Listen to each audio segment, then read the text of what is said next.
Burke is a system whereby blood centers protect each other if there's a mass casualty, a trauma, natural disaster, a big blood need. In the past, we would just sort of ask for help ad hoc, but that has become less secure as the nation's blood supply has fallen down.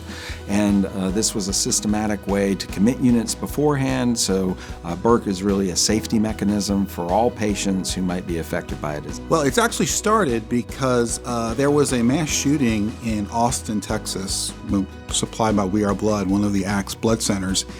And there was a good need for blood, but our blood centers had a very difficult time recruiting for it. I think people were so used to hearing about mass shootings that it fell on deaf ears. So we felt we needed some kind of a mechanism to where we could develop a reliable supply of blood products when these incidents occur.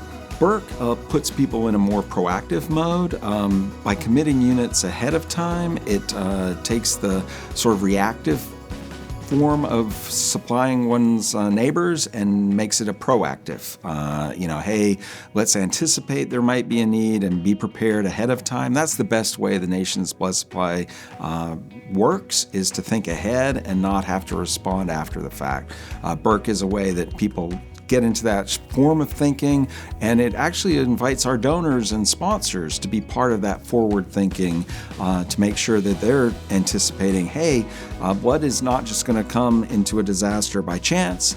We've got to plan ahead for that. We've got to be part of that strength, that community reliance on one another. You never know when or where you might need a blood transfusion, and in blood banking, we've said for many, many years, we need to have the right units in the right places at the right time. Reactions to Burke are almost always very enthusiastic.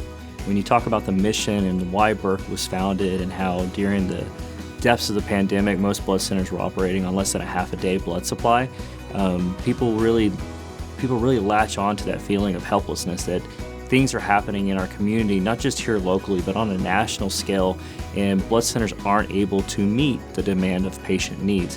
And so when you tell them, hey, we've worked with other blood centers, we've come together as all independent community blood centers, so we're all focused on our local aspects, but thinking on a national level to ensure that our friends, families, and neighbors across the United States are covered in the event of a mass tragedy. In our case in South Texas, we experienced a very tragic situation, the Uvalde, Texas Robb Elementary School shooting.